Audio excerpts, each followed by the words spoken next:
Okay, let me share the screen, and the next thing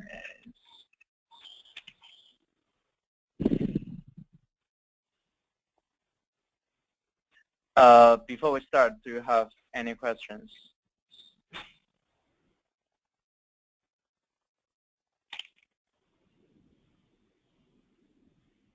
Okay, no, so let me open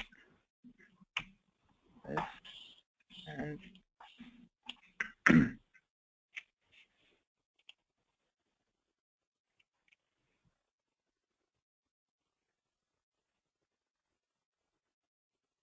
okay, so this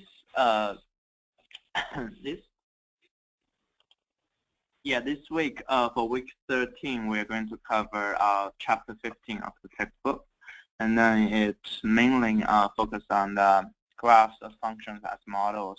So it has a couple of examples from the textbooks that we actually went through earlier in the textbook.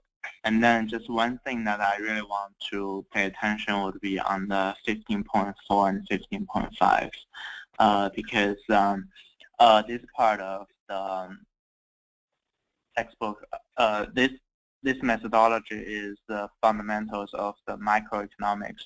If you learned studied macroeconomics previously, that would not be new for you. And if not, it's something that worth exploring. So let's continue and take a look. So for the armed force example, remember that we have basically we have a function of y equal to fx lines within the region bounded by the lines a and b, and then with the change of the different y0, etc., and then different slope of the lines, we can try to figure out ways the response for the other side of the computation. And then based on the response, we can find the response curve, as we can see that in the y equal to fx curve there for the bottom right chart there. And then there are some model interpretation. So in other words, we would have corresponding response curve for country X as well as response curve for country Y, and then we can find the point at XM, YM would be the point that both of those two countries would be selecting from. So that's the optimal stable point. And then there's some model interpretation and insights from page B10 to B13. I think it's in some versions of the textbook, it's probably don't call BE, it's called 15. So if in case that you see you cannot find page B10, then you try to find this chapter 15. And then similarly, if we do that, say that we model this problem as in stages. So in stage 1, stage 2, so it's more like discretized decision points for each corresponding response for each of the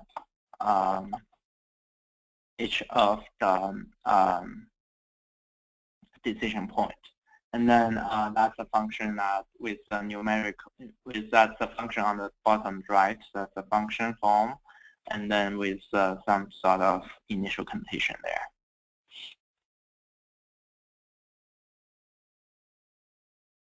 And then here, just want to see that for the because when we studied macroeconomics, this on the left-hand side, total profit with a certain quantity, there is a total profit, and on the right-hand side, as total revenue with a certain quantity of Q minus total cost with a quantity of Q. So if you look at the graph, you will see that suppose that this total revenue is linearly increasing as quantity increase. So you can see that TR is a straight line. On the other end, total cost. If total cost is not a linear function, rather it's a quadratic function, you can see that TC is having that shape of curved that function, right? So and then you can see that for specific quantity, you can calculate the corresponding difference between TR minus TC, and then the idea is how can we find the optimal quantity that can maximize your profit. So in other words, in order to solve this problem, we know that we can take the first order derivative and set them to 0, set the function equal to 0, and then you can see that first order derivative of total revenue would be marginal revenue. And then the first order of total cost would be marginal cost. And then you can see if we set that to 0, marginal revenue of quantity star equal to marginal cost of quantity star. That would be the optimal quantity that can maximize total profit. So that's the basic idea of total profit and marginal revenue and marginal cost. And then the question is, what's the effects of the taxation on the energy crisis? So because of the taxation, essentially the marginal revenue would move down, and then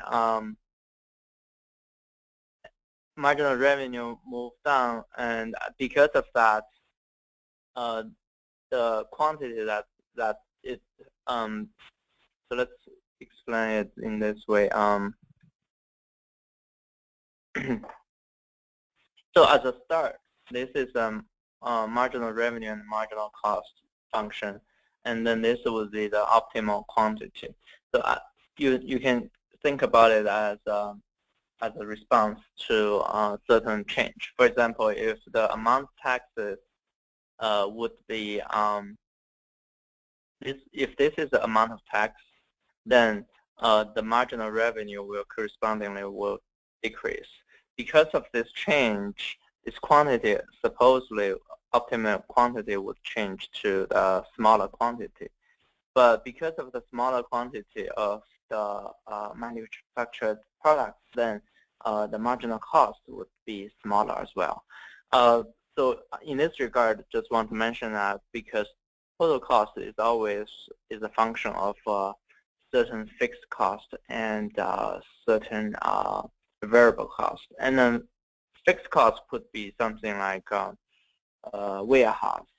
You have to build some warehouse there, and then it has to be there, so it will be a fixed cost. And variable cost would be something like you manufacture an extra unit of the product, you would cost an extra unit of the cost. So that part of cost would be the marginal cost, because the fixed cost is always, if you take a first order derivative, is always 0. So that's why the marginal cost would be a function of the quantity that would be produced. And then this is the basic idea there, and then you can read through the textbook so that hopefully you can understand a little bit more there. And then correspondingly, this is a similar example. So how we go through from the original equilibrium because of the amount tax and because of the pricing, because of the price increase, but because of the amount tax, how would the supply curve change? Correspondingly, how would the demand curve respond? And then you would get a new equilibrium, and then you can see that this change of the price would be the price increase and corresponding reduction in demand. That's the idea of the equilibrium.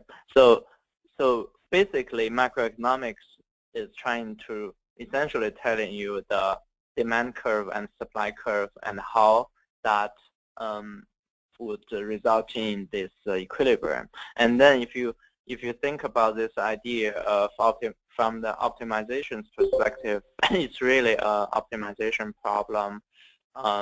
It's trying to solve for the optimal quantity to maximize the profit.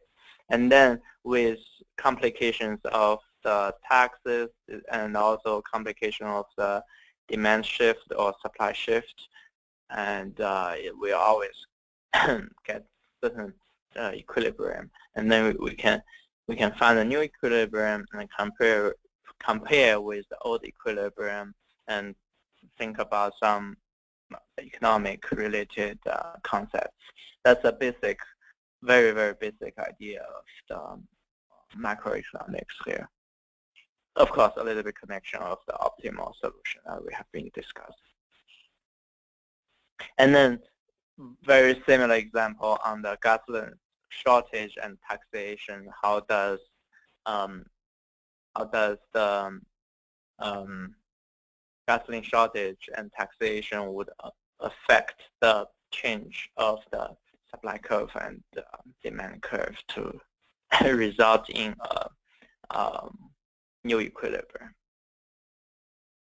And then how would it continue to evolve after the crisis?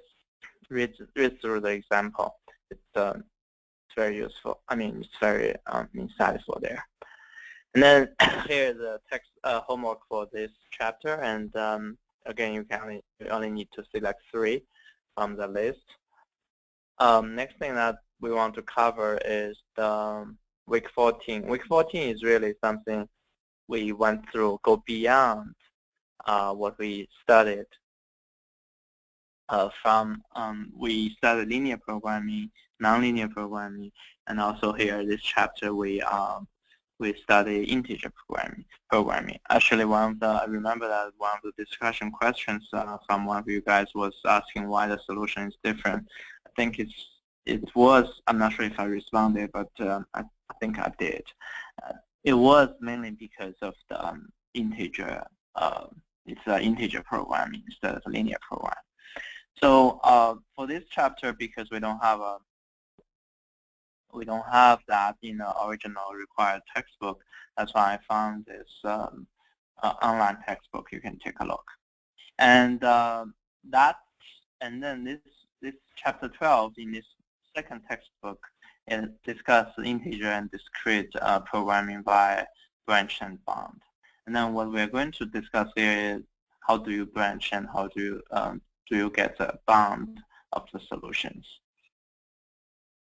And then for this, and then for the new second textbook, it really can be a reference for you if you want to read some other concepts. Like it has much more mathematics rigorousness in the second textbook compared to what we have for the first textbook.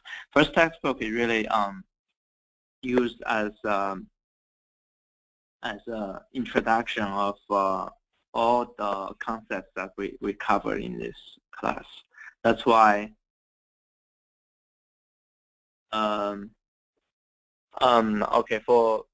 that's why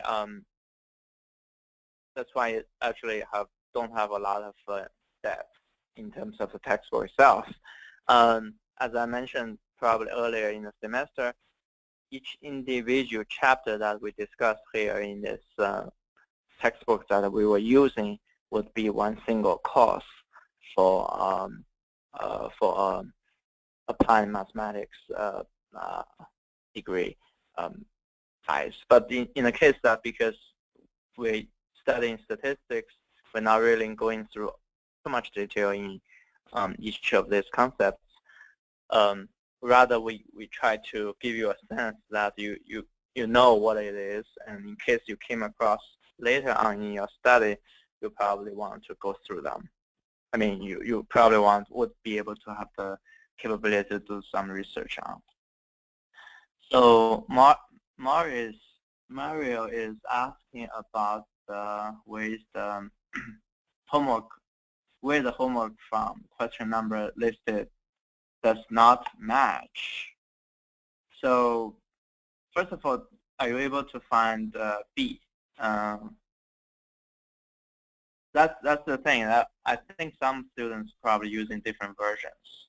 So in my not different versions, the Kindle version or the real textbook, it's using different numbering mechanism in this chapter 15. So I'm not sure if it's page either 15-13 or it's just B13. In my textbook, it shows B13.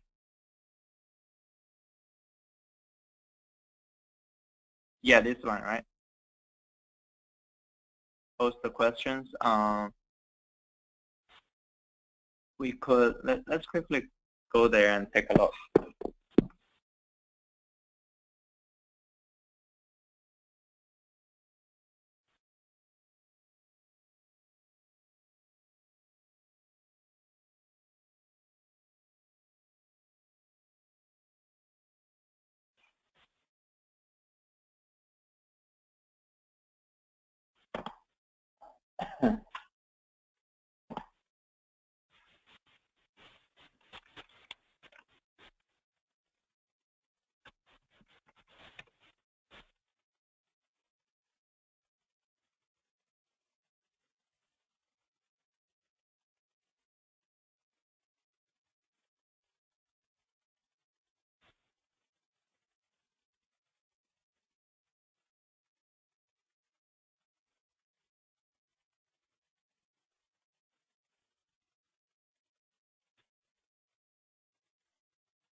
So here it shows as B-1. So that's why I believe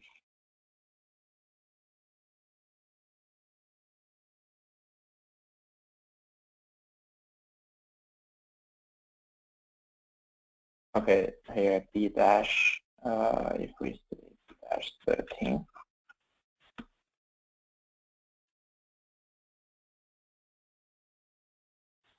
Okay. So essentially, okay. So in my textbook, it says B-13 as page B-13, and then the B-13 is really just 15.1, number 3. Okay, and then B-17, I assume it would be.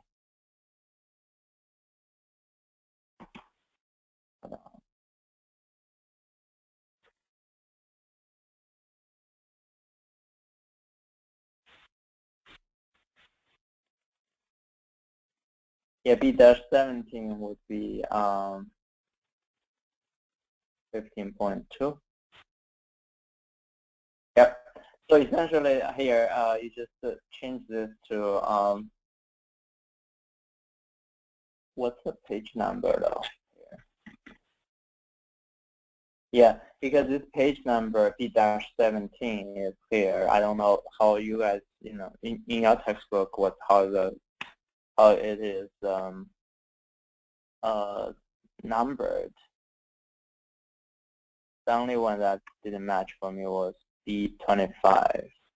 Yeah, if it's B-25, then I'm probably B-26. I would expect.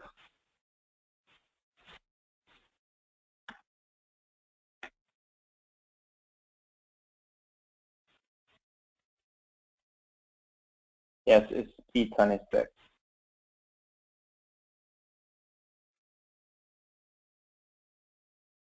Yeah, so B-26, that's correct. Goes to chapter 13. Why is that though? Maybe because of the version of that. So in that case, what can we do?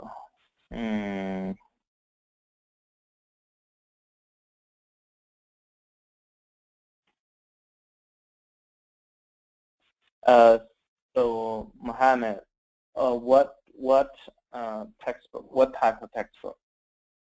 It is fifth edition. I think we are all using fifth edition. It's just that you're probably using Kindle version, or you're using a real textbook, or it is hard copy. Are we using? I think we're using fifth edition, right?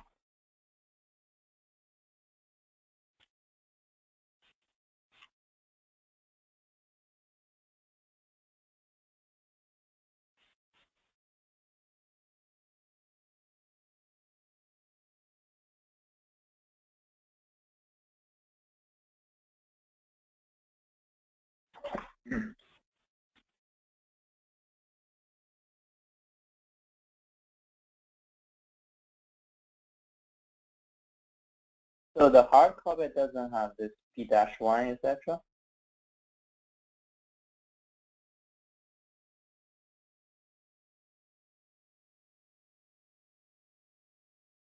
Okay. Okay. So if there's a way, then yeah, just go ahead for to do that. Okay. So that's that. So just the correction here should be 26 for this problem. And then yeah, if we continue with what we had here.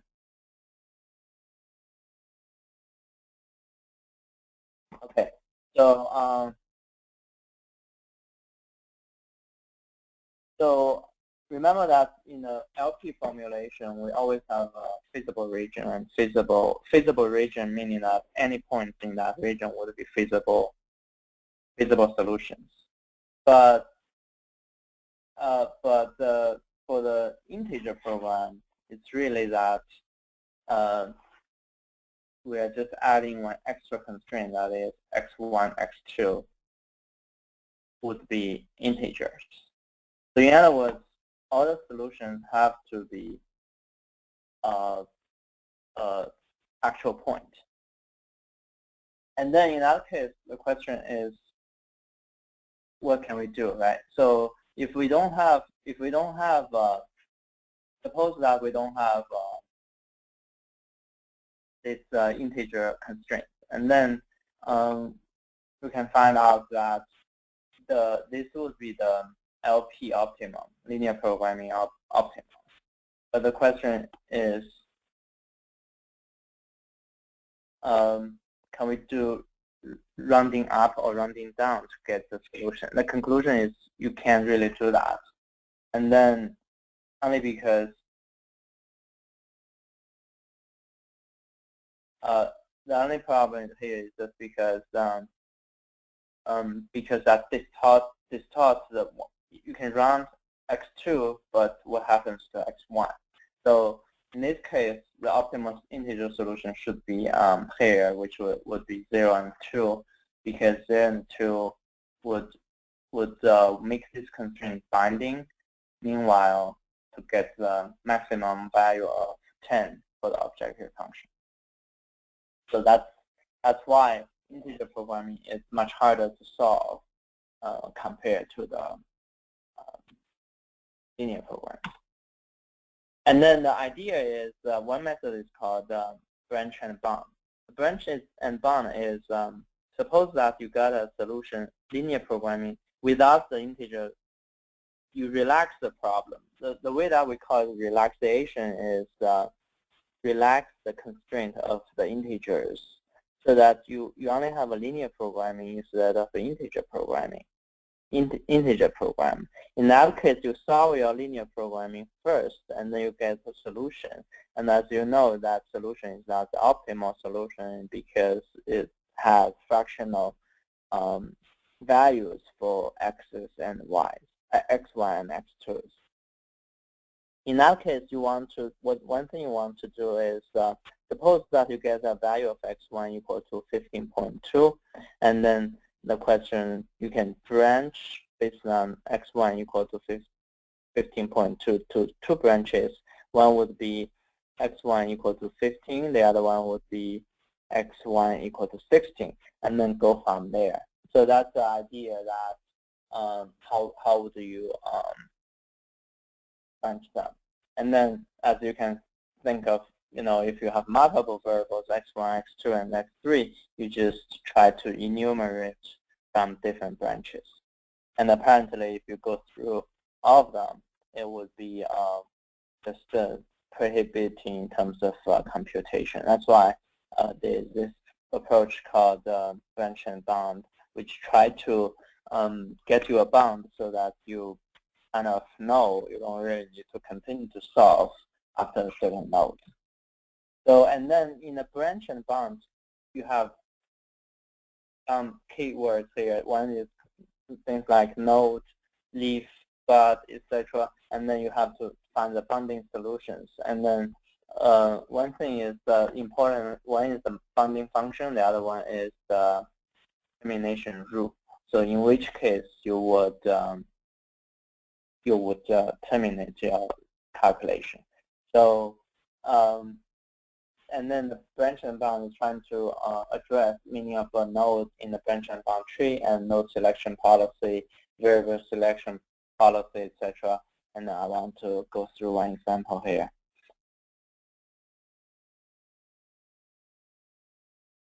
So for this minimization assignment problem, hold on, let me maybe let's use a different example.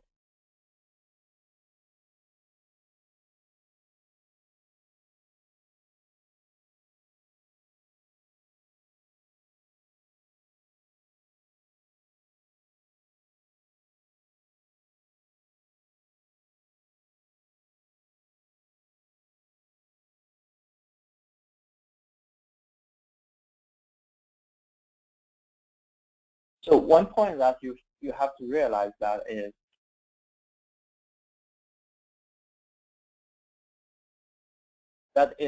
any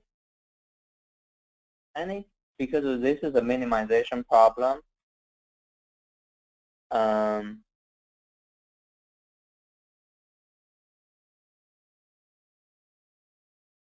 any of the next node, the next level of nodes, the solution would be worse than the parent node.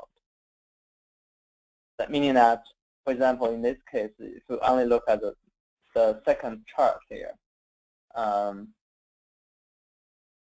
I'm saying is the next children nodes, the solution will always be worse than the parent node.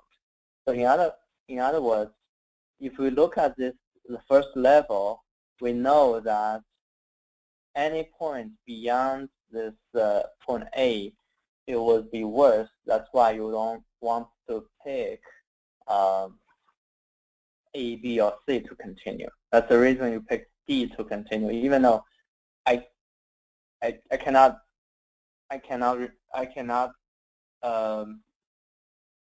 not explaining really further detail why here is what the situation, what the assignment problem, etc. because that needs a little bit more context. But the idea here is basically because of this, the first level after you solve the problem, you find that D is the most promising node to expand on, just because it already gives you the minimized solution there. And then if you look at ABC, you know that the solution would be, and then the solution you can find here, the best would be 10. That's why you probably would worthwhile to expand on B instead of give up on B.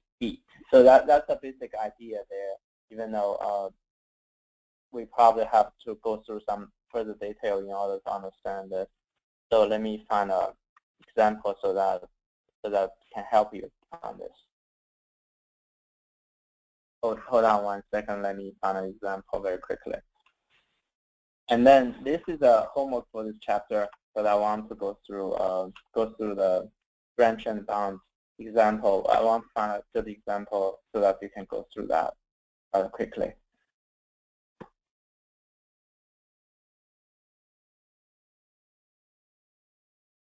Just want to mention that this problem is actually solved in the textbook itself.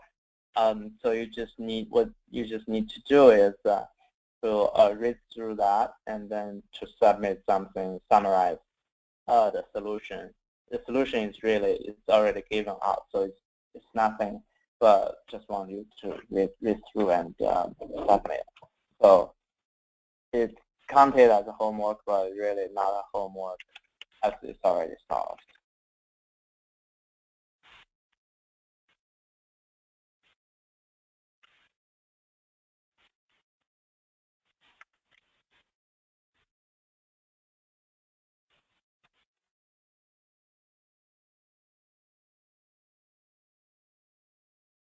Yeah, I used to have a very good example, but at the moment it's not on top of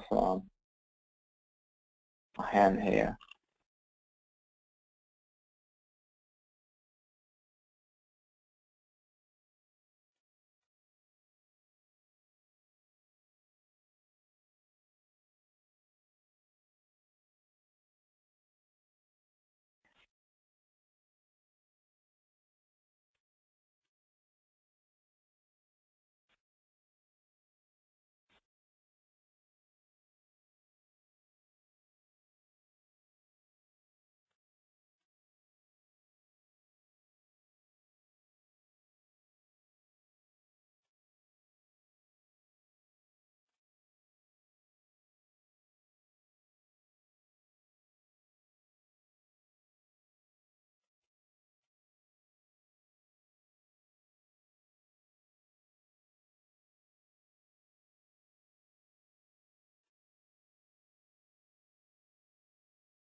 So let's take a look at this.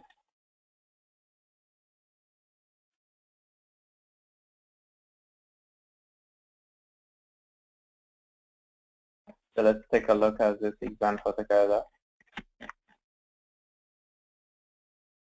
If we go to page 6.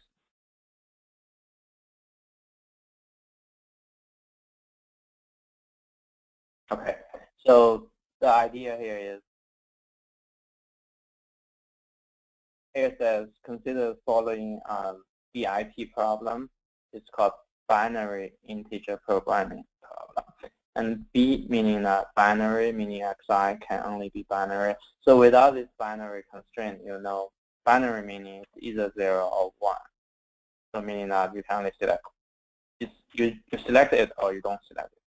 So in this case, this is a function. And then we call it relaxation, meaning that get rid of this constraint and solve it. Okay, so in that case, we use this, we have, because xi are binary, we say, okay, relax it, it would be just between 0 and 1 without binary either 0 or integer, so that it's no longer an integer program. That's why this relaxation itself is xi larger than 0 or less than or equal to 1. And then to solve for this problem, you find that the optimum solution is x1 is 5 over 6, and x2 and x4 being 1, and x3 being 0, with the objective function of value of 16.5. So because of this, it's a fractional. That's why you can try to branch based on this variable. which is how comes to the branch 1. You can branch either being 0 or being 1 and see what's the subproblem. And then if x1 is 0, the problem itself becomes this, and then xi being binary, and then the optimal solution for this branch, x1 being 0, and its corresponding relaxation problem is this 1.0.88, and then z being 16.2, right? Let's see. No, for x1 being 0, this solution, optimal solution for LP relaxation is really z being 1, and 1 with z being to 1, because now it's an integer solution with the integer optimal solution. So this is really the current best solution. But on the other branch, when x1 equal to 1, the LP relaxation becomes, its optimal solution is this, but it's not optimal, right? And then now the second branch that you want to branch on, for this branch, for x1 equal to 1, if you branch x2 can be either 0 or 2. X2 can be either 0 or 1. And then if it's 0, you get a fractional solution. But if and then now based on this, you can branch on x3, and x could be 0 or 1, and then optimal solution is not better than the current best solution. Here at this point, this is something called fathom, because anything beyond this point would not be better than the current best solution. So in other words, you always try to keep track of your current best solution so that you can get away from further down the tree to solve more and more problems. In other words, you don't really need to solve all the nodes in order to get your best solution. That's the basic idea, even though hopefully this is somewhat clear. But if you look at this graph, you probably would see it's easier to understand. So that you started with x1 to branch. x1 is 0 or x1 equal to 1. And then it happens that x1 equal to 0, you got that solution of this z equal to 9, the first one. That's the current best solution. And then you can, on the other branch, you get this one, and then it's not optimal, and then you have to consider to branch on the x2, go through there, and then here, and then so on and so forth. Even though this is almost like get all of them running, but here there is some rule of fathoming, meaning that a subproblem is fathom if the relaxation of the subproblem has an optimal solution with z that's less than or equal to z star. That's what I'm saying, that if it's the subproblem is always, in this case we're trying to, we're trying to maximize. That's why, because you add more constraints, it will be less, objective function would be less. That's why you don't really need to continue to solve it. And then it's also called fathom if the relaxation of the problem has no feasible solution. In other words, if here you don't have a feasible solution, you don't really need to continue with anything beyond this point. And then, and also another one, the third one is the relaxation of the subproblem has an optimal solution that has all integer values. And then, in other words, if it's already here, it's all integer values, then you don't really need to continue. That's called fathoming.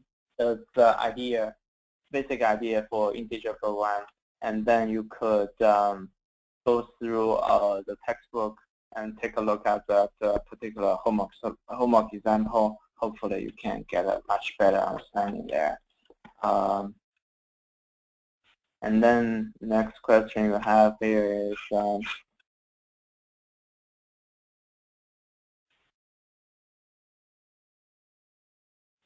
regarding the project.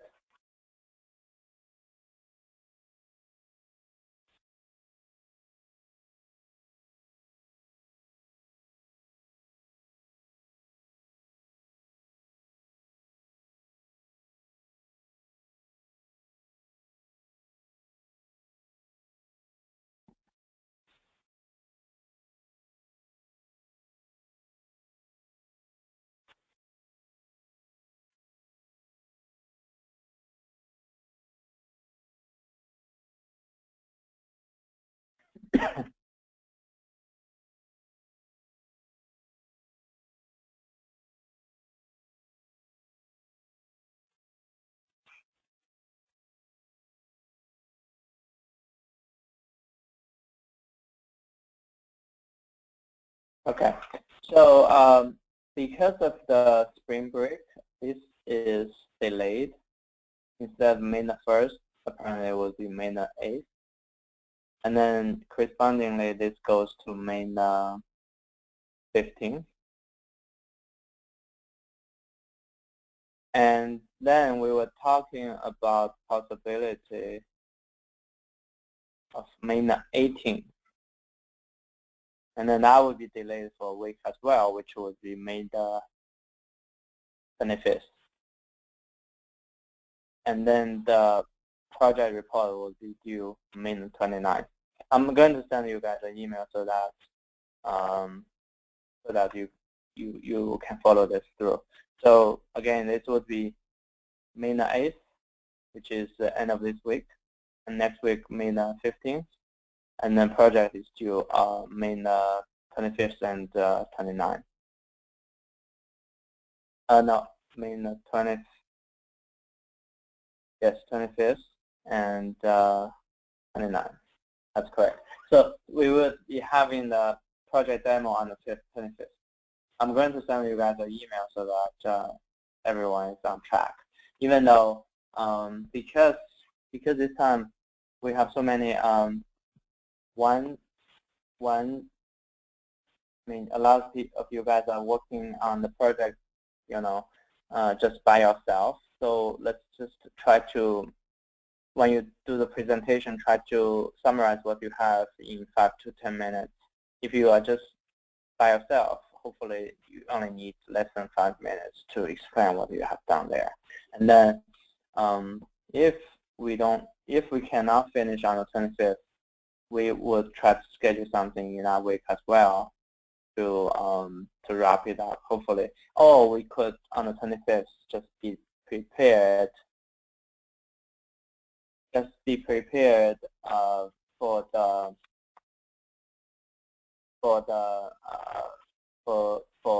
staying longer on that day,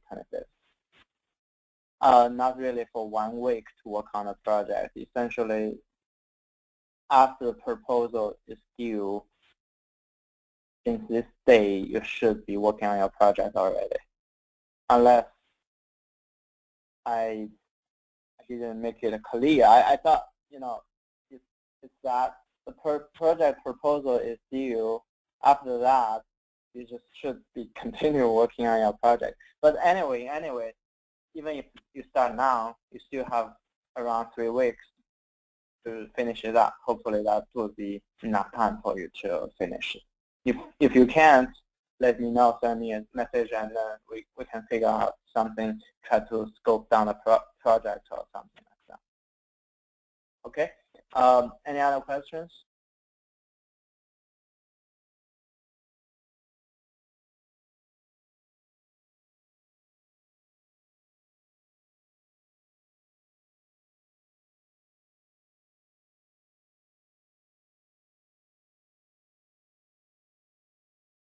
Okay, so if you don't have any other questions, we'll just stop here. And I know that yes, I know, and I still have some of the homework that's not quite finished reading yet.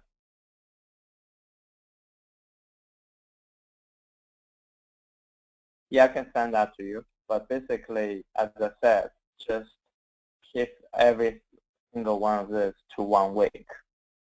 So yeah, but I'll send an email as well.